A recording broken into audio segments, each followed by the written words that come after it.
Good morning. It is 9 o'clock, March 18th, 2025. I'm Emmeline Jones. We've got a quorum, and I'd like to call this special called meeting of the Oconee County Conservation Bank Board to order. Nice to have two new members with us.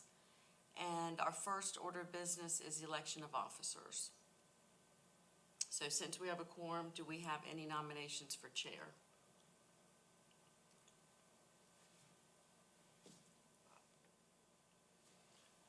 I'd like to offer a motion that you will be the chair. Okay, is there a second? I'll second that motion. Any other nominations? All those in favor? Aye. Thank you. Vice Chair? I'd like to nominate Perry Smith as vice chair. Is there a second? I'll second it. All those in favor? Any other nominations? All those in favor? Aye. You just embarrassed me to death. Well, I should have asked you if you were willing to accept, but I'm there now. good morning. Morning. Next, AJ. oh, good. Come on up.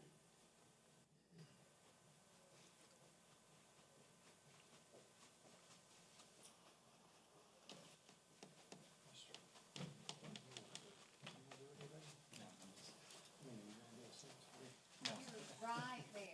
There you go.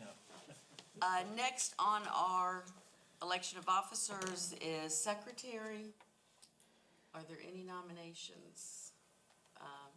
I'd like to nominate Ryan, who's not here, but who's been our secretary. I second that.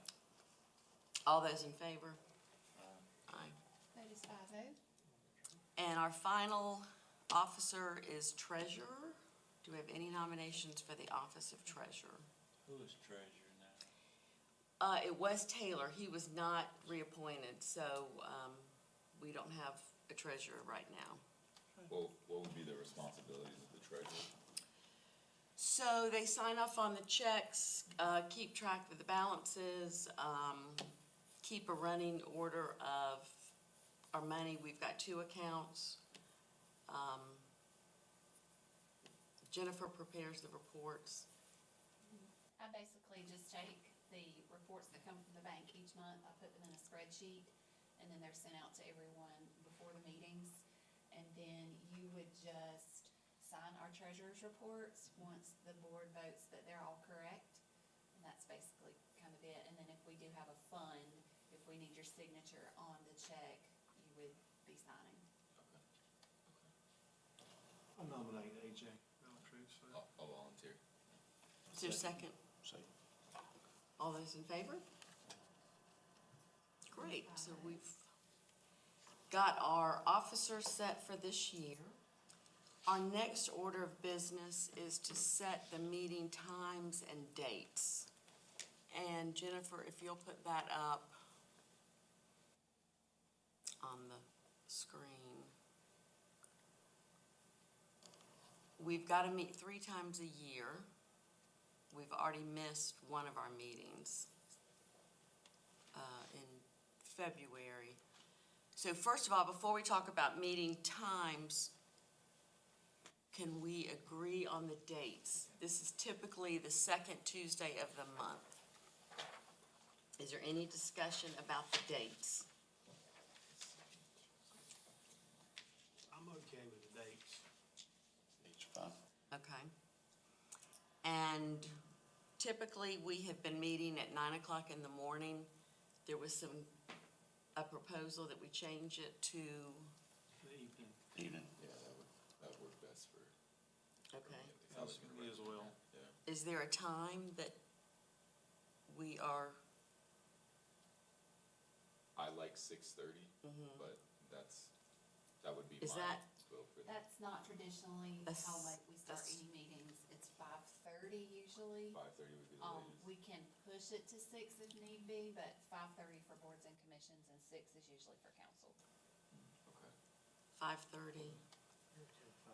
I could be okay with 5:30. I can be okay with 5:30. 5:30 will be fine.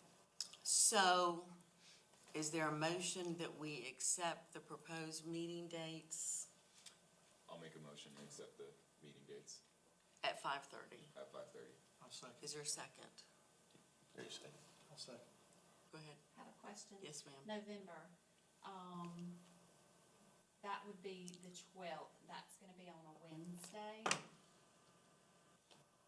The 18th, we were only able to do it in the morning time, because somebody has chambers that evening. Okay.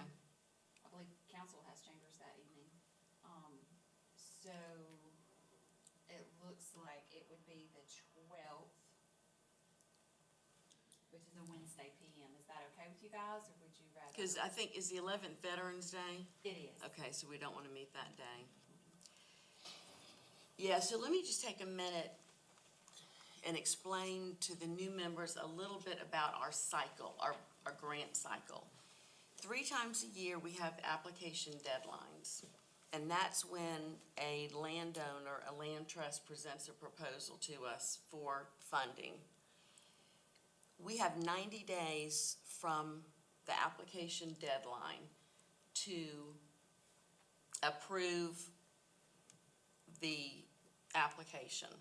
Within that 90 days, several things have to happen. First of all, we have to receive the application, review it as a board individually and together. Secondly, we have to have a board visit.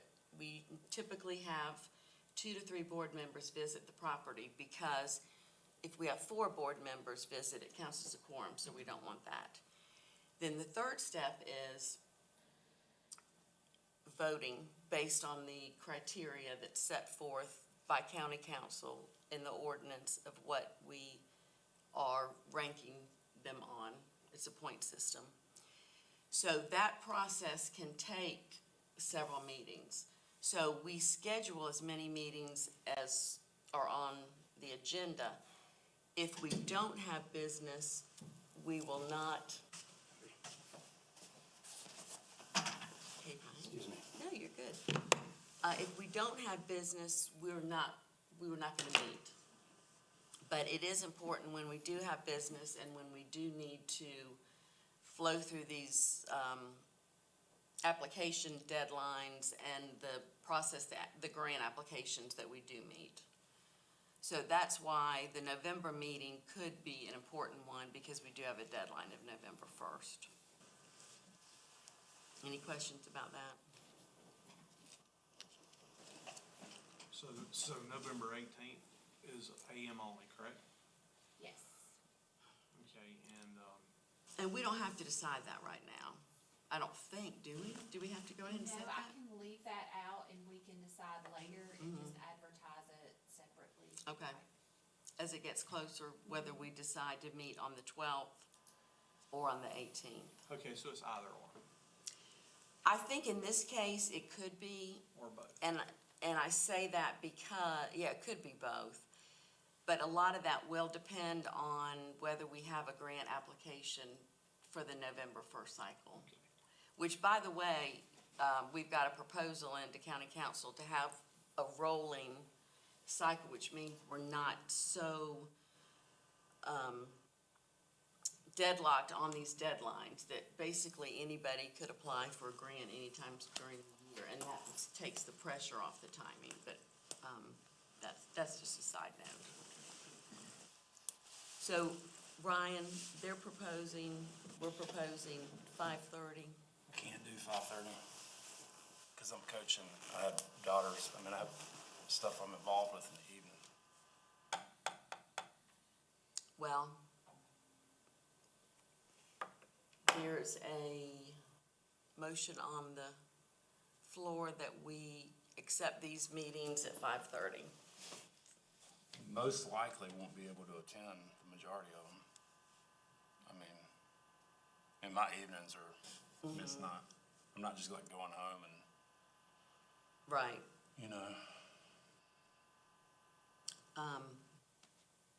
Well, there's a motion on the floor, so I mean, so we started the meeting with a motion on the floor to move meetings? Is that, So we started the meeting electing officers, and then the second order of business is the proposed meeting Okay. dates. yeah, I mean, I responded back to Jennifer. I mean, right now with my kids, I can't, if I didn't have that, I could do it. Yeah. It's not a big deal.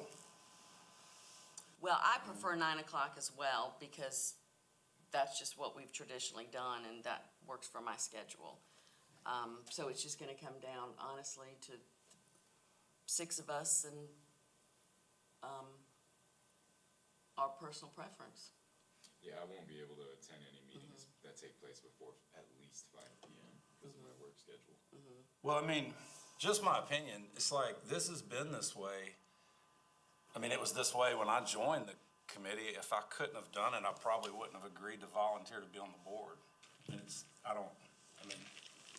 just kind of like, it's been this way the whole time it's been in existence, but, Meaning the second Tuesday at 9 AM. yeah. So, I don't know, it's never come up before. Well, right now, I mean, I had no idea we met at 9 AM when I joined. I had no idea. I should have been at work 2 hours ago. Yeah. Oh, I understand, I get I work in that. Anderson, so when this is over, I have an hour drive to work. Yeah, So, I mean, I don't have a problem doing this, it'll just have to be in the evening. But, for me, it would just have to be in the evening.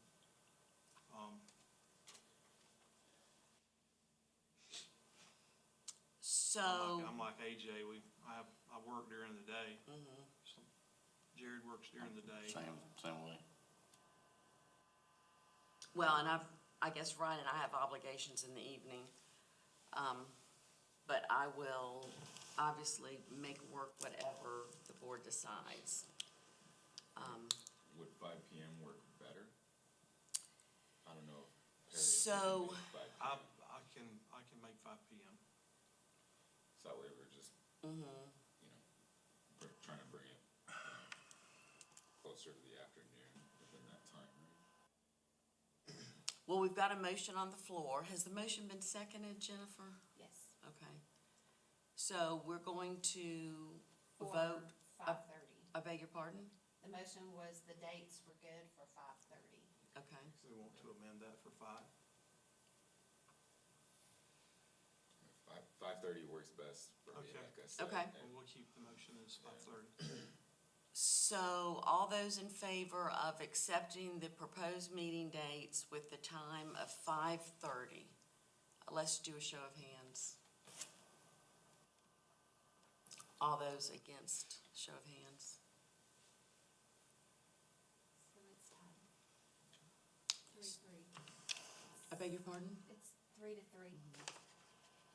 So I'd like to, do we have a motion of another time? is Gordon not on the, He is, he's out of town. oh, okay. So we've got 1, 2, 3, we've got 6. Is there a motion for another proposal for meeting dates and times? I'll make a motion for 5 PM and stay with the same dates. Okay, is there a second? Second. All those in favor? Show of hands. All those opposed? The vote is 3-3. Do you have another motion? Make a motion, we table this to the next meeting because it's gonna be tied the whole time. Yeah, and I can check the schedule for what I'm doing, but I mean, most evenings I'm not home until 7 o'clock, 6:30, I mean, Well, I think for. especially with daylight hours getting longer, I'm on our farm more, I mean, And I think for, the landowners and for the land trusts, their business hours are within that business hour, and they're the ones that are coming to us for grants. So, I hate to table this. Jennifer, do you have any guidance on that? We would would have to ensure a quorum if we went ahead and voted on an April 8th meeting. We would have to ensure a quorum. That it wouldn't, you know, so we wouldn't have a tie vote again on date and time. So if we could get an April meeting down and make sure, you know, we had enough. Well, if we had Gordon here, I mean, we would have the full committee, it would be 7, it couldn't be a tie. Right. And that's why I was asking if he was. And is there any, statute or ordinance of anything,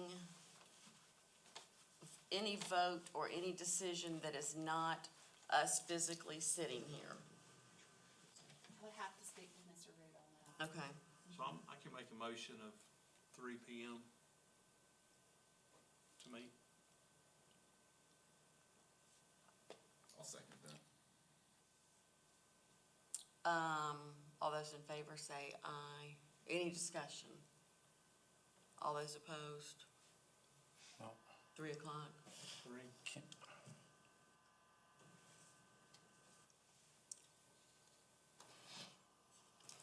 Okay, guys, we gotta come to a consensus, because it's really important that we get this business done. So I think we need to wait until we have all 7 break the tie on April 8th. So 3 PM is not acceptable to you, Ryan? No, because I pick up my daughters from school. I mean, so if I'd have had time to prepare and ask, can someone do this? I mean, like, if I can make exceptions, but at this point, I don't know. I have to be available to pick up my daughters from school at 3 o'clock. I mean, my confusion is, if timing was a problem, like, I knew it met at 9 when I joined the committee. I mean, I'm just like, It's wow. too late for that now. We're here. I mean, if I'd have known, I would have never joined. Well, that's what I'm saying. I mean, it's no offense, but like, I mean, oh we yeah, I'll can't- join if I can change the time. Can't keep going back to that same excuse. I'm not Well, it's making not an an excuse. excuse, it's Or we just a can't keep discussion. It's a statement of fact. It's not, Yeah, But we're here now. we are not getting anything done. we will. We're gonna get stuff done. We got a full agenda today. So I am going to suggest that we meet on April 8th at 9 a.m. and hopefully we'll have 7 and, be able to agree on the time. Because, and then I'll speak with Mr. Root about if there's any way we can do some kind of a vote in writing, a proposal. Because the bottom line is we want as many people here as can come, and it's a majority. Go ahead. So there's a reason why the meetings have been traditionally at 9 AM? Yes, Okay, because of the landowners, the grant seekers, it's a business for them. So a business time has always been at 9 a.m. okay, when it suits them. okay. I know when I was appointed by county council, that was part of we meet at the second Tuesday at 9 a.m. That's just been the traditional time.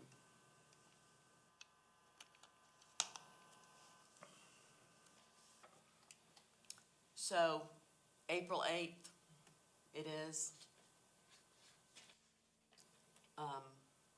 And we're gonna have a quorum and make a decision long-term. The next order of business is going to be the approval of minutes, which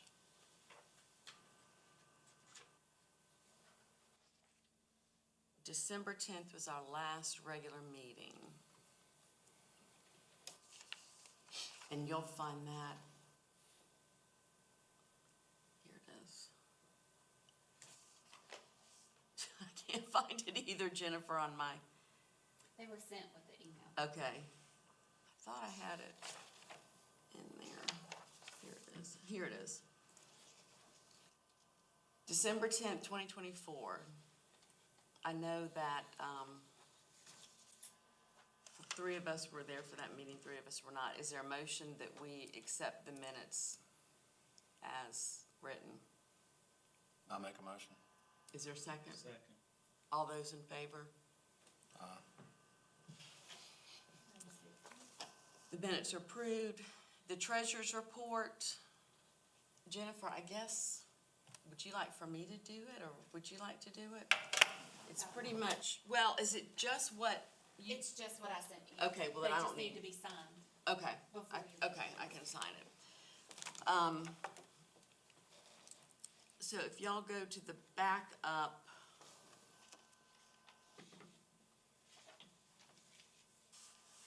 It is.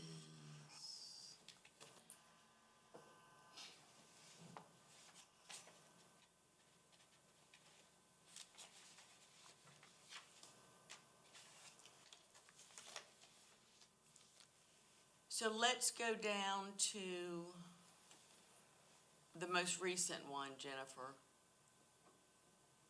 Yes. Okay, so Dogwood State Bank, we've got a balance of $160. And then the other account, the local government investment pool is $362,450.17. And you've got, everybody else has every other, past monthly statement.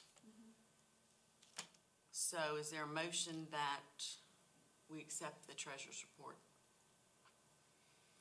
Make a motion to accept the treasurer's report. I'll second. Any discussion? All those in favor? Great.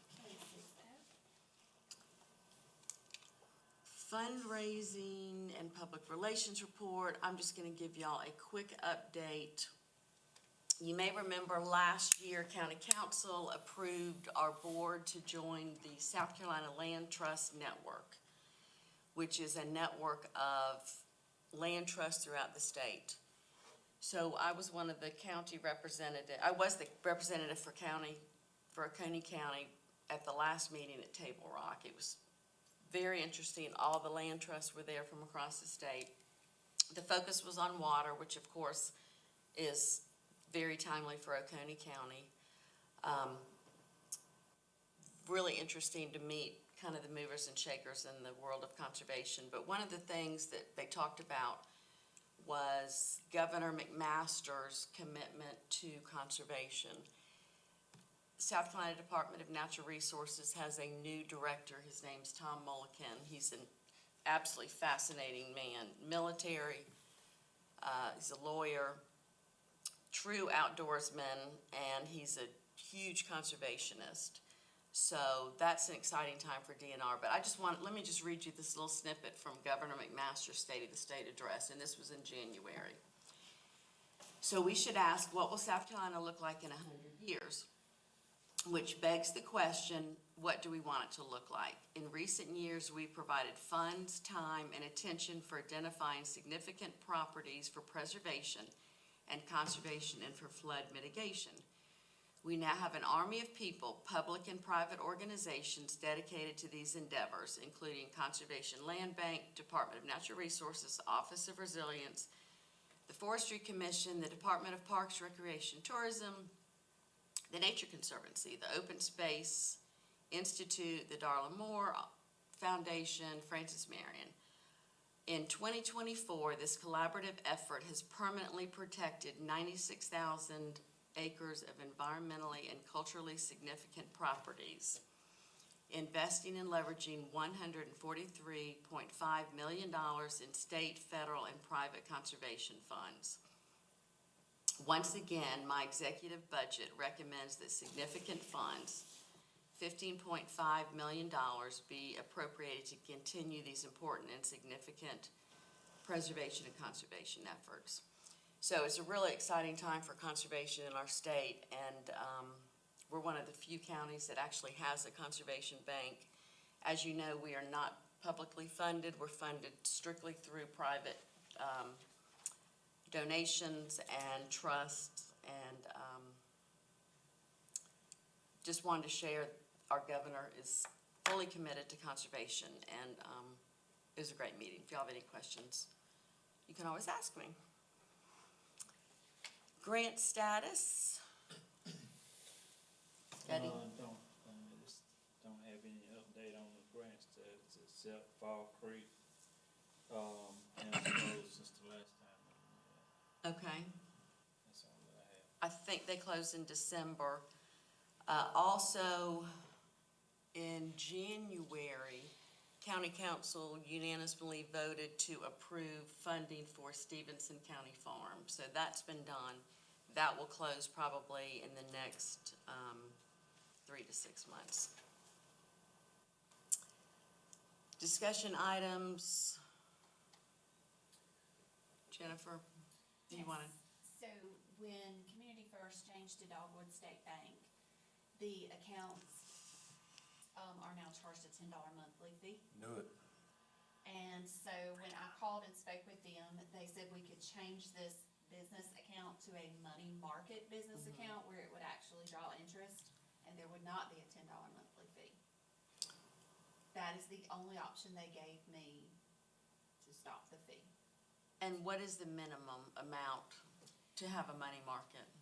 She didn't give me a minimum amount.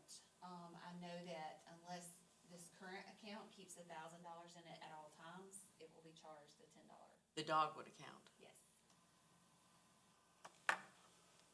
But we have over the minimum, so we're still getting charged I 10? think one of the accounts didn't. Oh. There's a No, couple of we different only accounts. have That's what I'm a thinking little too. over $100 in Dogwood State Bank. Yeah. Back last year, you guys had voted to put a good bit of what was in there back in the state pool, so it Yeah, we were earned a making- higher wanna make interest money. rate. And so we just kept kind of a minimum in there, and it never was a problem until the bank changed hands, and now we're getting charged $10 a month. Maybe we need to change the minimum we keep in there to avoid that $10 fee. So were we just drawing money out of the state account when we were funding projects and putting it into Dogwood then? So if you all want to look at, it's part of the backup, material. Can you, Jennifer, can you find the, I don't have the, actual bank report scanned in because they have our numbers on them. Or you just want the treasurer's report? no, the donation list, it's page 7 of the backup, Right here? all that. Keep going. Now, that's the local government investment pool, Yes, and then this is the Dogwood State Bank account. okay. So we transferred, Ryan, you're right, we transferred $35,000 for the Fall Creek closing. So we're getting charged, we've been getting charged since 12/31. So if we could transfer, keep $1,000 minimum in a money market. $10 a Give month? me a minimum on the money Oh, market. I know, I wonder. Isn't- Why don't we isn't check it with not another just- bank? Is it not just to keep $1,000 in an account and we don't get the minimum charge, just that account? Yes. I mean, that'd be the simplest. Right, so we $1,000. would, not have to transfer it to a money market? If we keep a minimum of 1,000 in that. Okay, account.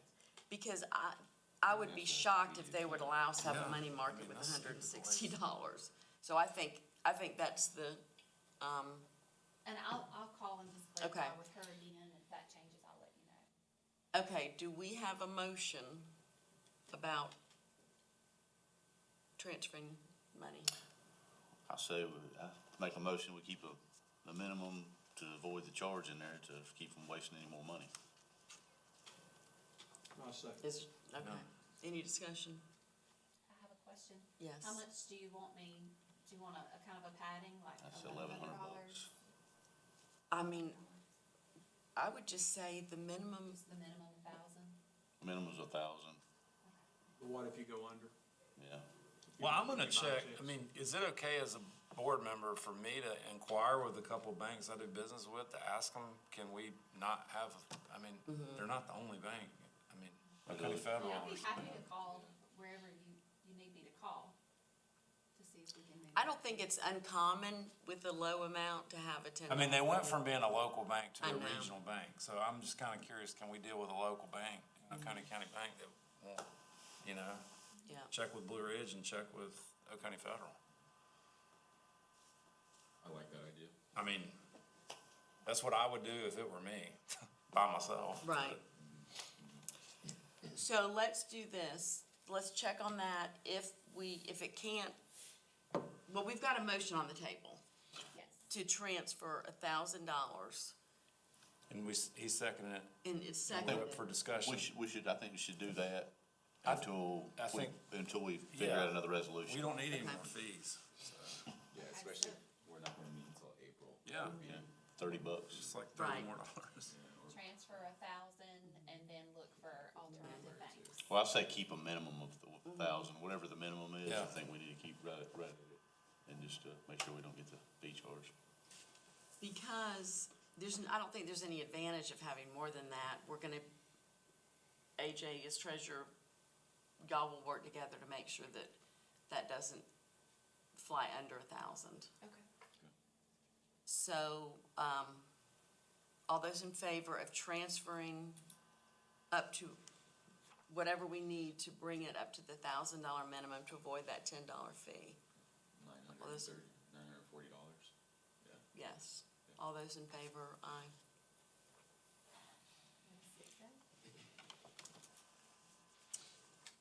And let me go back to my little agenda. So the only discussion item, we do have a grant from the South Carolina Farm Bureau for a property, and we need to discuss that at our next meeting. So at our next meeting, can you reach out to the landowner and to the South Carolina Farm Bureau and see if they can make that meeting? And, can you go ahead, Jennifer, and send that out to everyone? Yes, ma'am. We won't discuss it until after the April 1st deadline, because that's what the county ordinance states, but we are allowed to review it. So don't get overwhelmed when you see it. It's a 230-page document.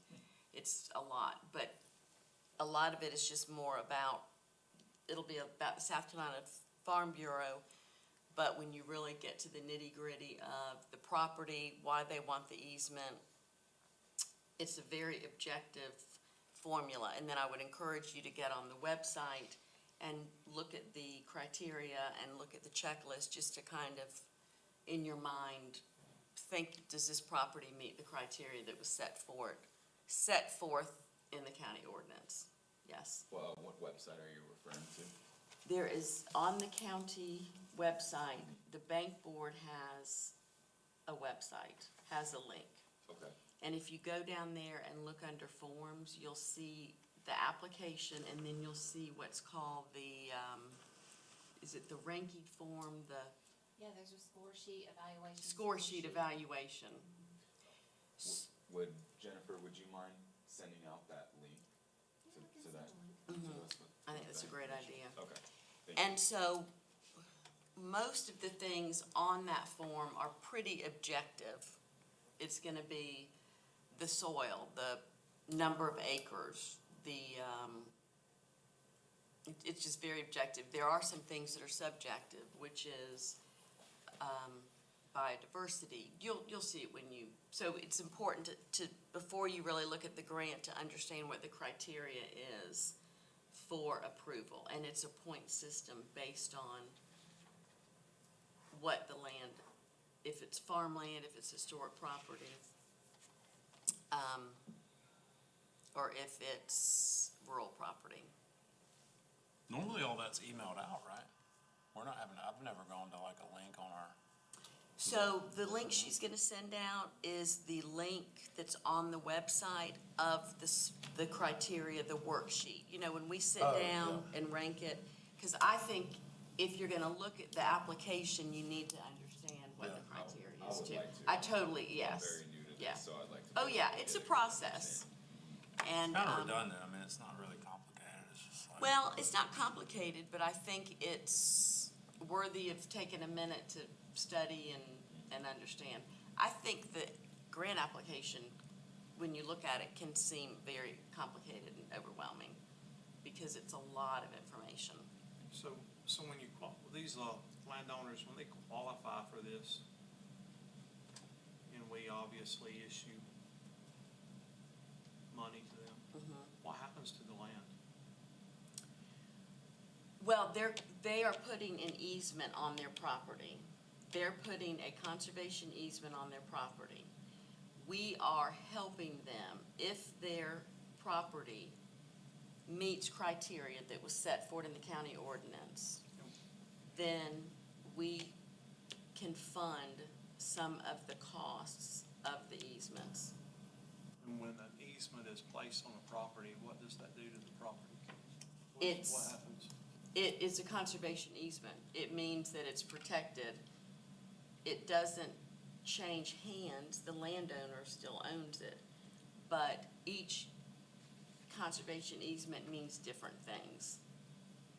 Some of them mean they could build X number of houses. Some of them mean they have to keep a certain amount of farmland. Each easement is different.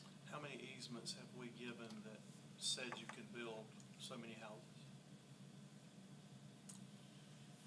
Well, I think It's more designated. they have, let's say you have 50 acres. And again, this is between the landowner and the land trust. We don't really get involved with the actual details of what the property, that's part of the land trust deal. That's the real estate transaction. But for example, if they want to build a structure, if they're a farmer and they want to build a structure for a chicken coop, or if they have children and their children want to build a house one day, then that would be built in as part of the easement. Well, they So- also, Perry, the state land bank will give more credence or more focus in areas of like projected high growth, like Highway 24, Highway 11. They protect watersheds more carefully. I mean, so there's kind of like a scoring system. So for me, I guess one thing is, I tried to buy some property up in Mountain Rest that had an easement. I could have bought it. I could have cut the timber. I could have put cows on it, but I couldn't build a house on it. Yeah, so And for me, that's, I'm against that type of easement because that land, no one could ever own it to build a home for children. Takes it out of the hands of the public forever. Well, That's the but- type of easement that I'm definitely not for. all the So- easements we've had are prescribed, like it's kept agriculture use. But you have a group kind of watching to make sure people abide by the rules of the easement. Meaning, like, you can't just cut all the timber. You have to do it in, what's the word? But it's a private real estate transaction between the property owner and the land trust. So the property owner has the right as the property owner to do with whatever they want for their land. Yeah. So the property owner, we're not dictating what they do. We're not out there promoting easements.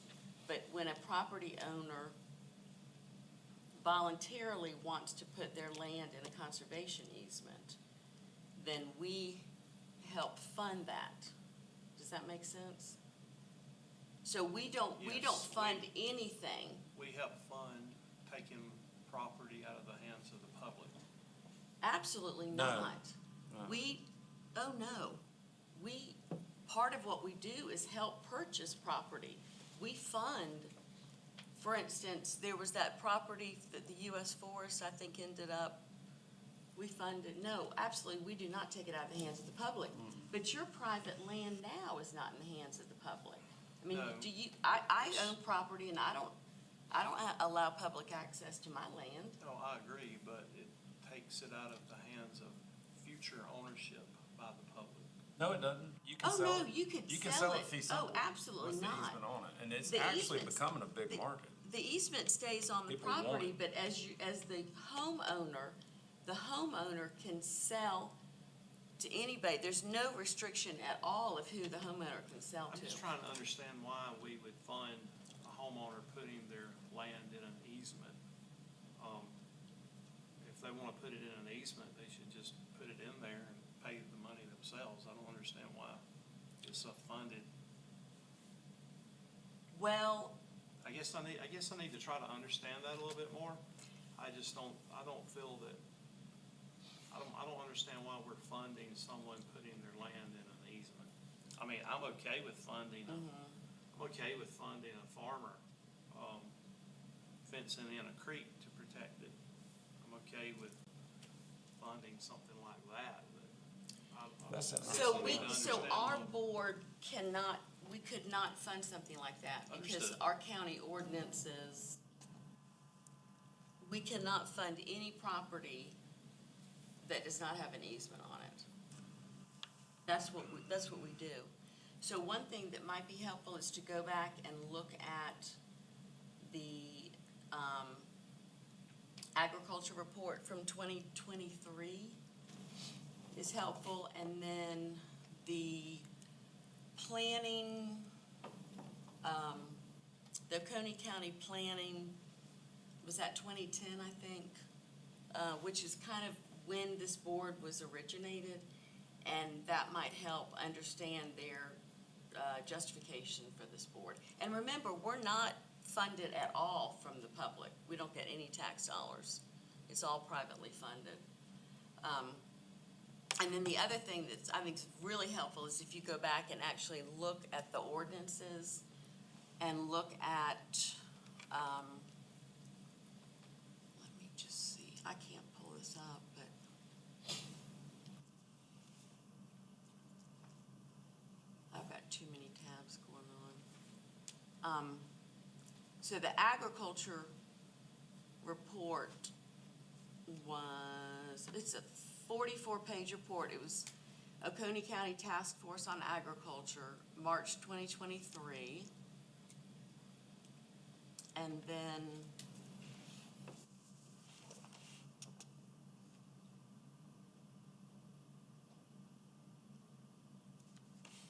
I'm gonna find that. I think it's really important to your question.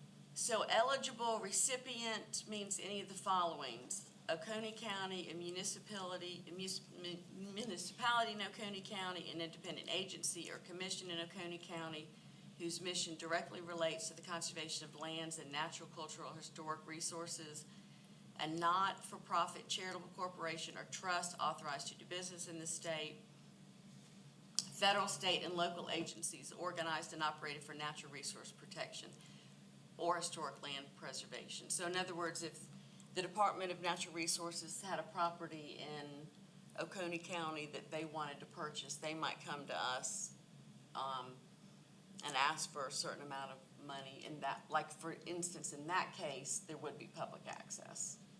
Does that make sense? We're kind of just one piece of the whole group. I mean, like South Carolina Land Bank, Upstate there's other, like if we weren't involved, they could still do it and still get funded from other places. We're only allowed to do in Oconee County, but, I mean, Right. And the other interesting thing is we are allowed to authorize up to 10% of our budget to acquire interest in land that have a historic or cultural feature. But again, everything we do has to have a conservation easement on it.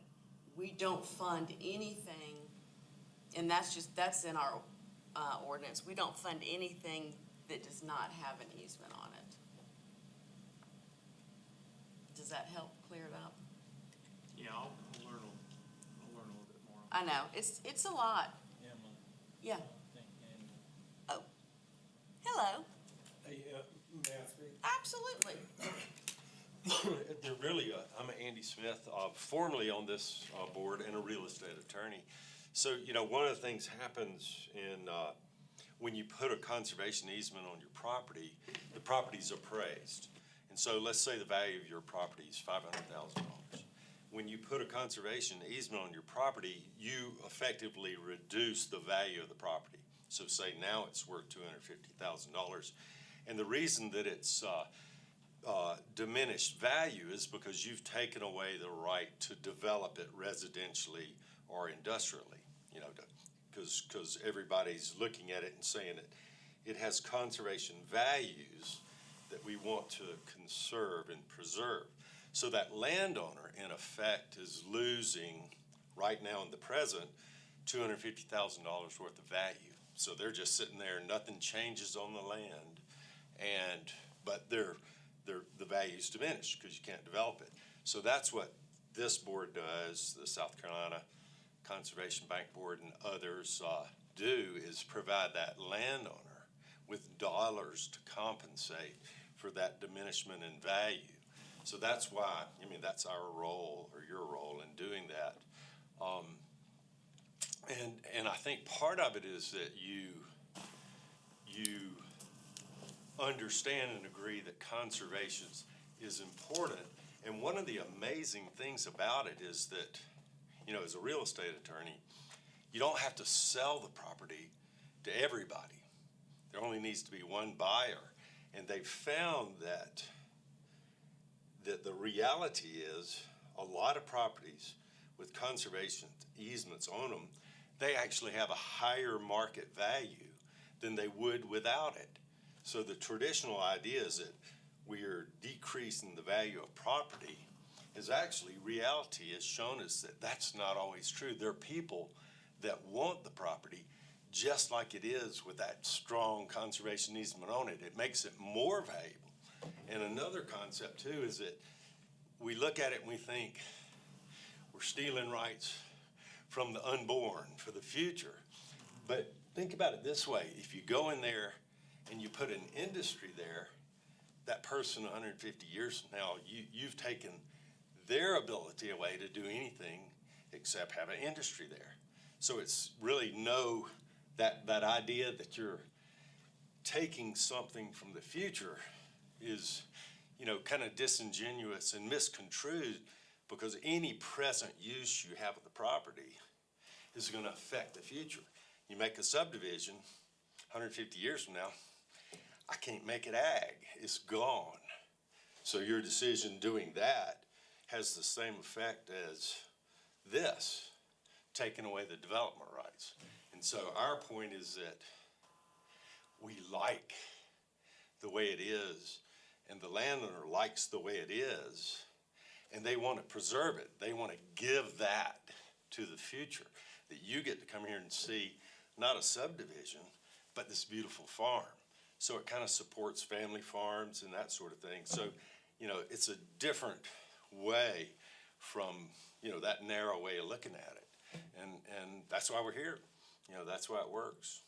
And I'm glad you said that about the property increasing, because what we found in conservation is that not only can the property increase for the landowner, but surrounding properties do increase value. For instance, if you wanted to buy property next to Table Rock, which is gonna be preserved forever, that's gonna be valuable. So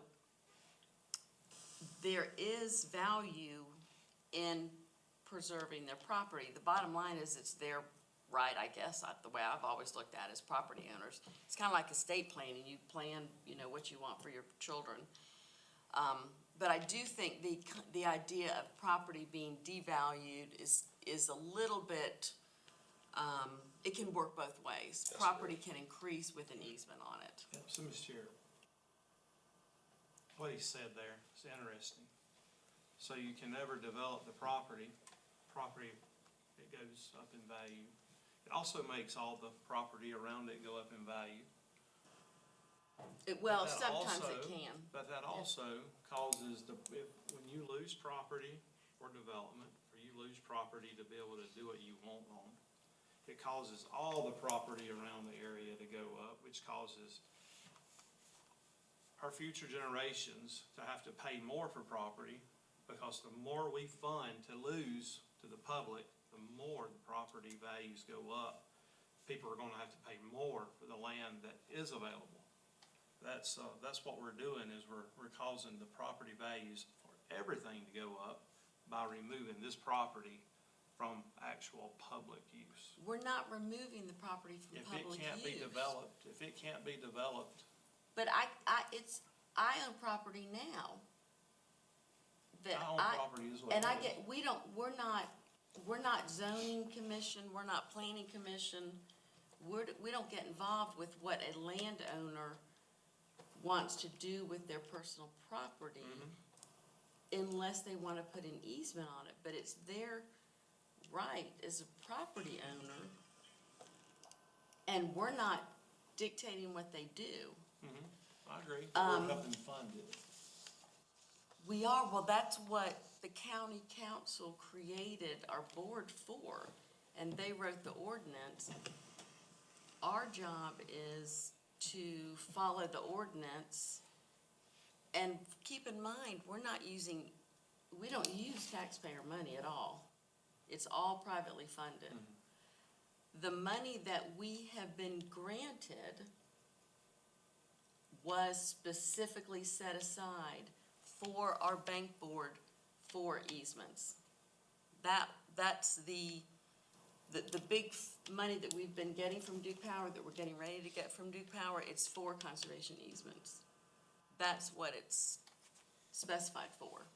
And it seems almost like, Perry, that you're on a board, that you're against what it does, and that Well, doesn't make he's just sense. he's trying to understand, and I get it. I think it's very overwhelming. Well, I think it's a lot, it's I mean, a that's lot what to this board understand. does. So, I think it would be helpful maybe, can I send you a couple things to send out to the board, the ordinances?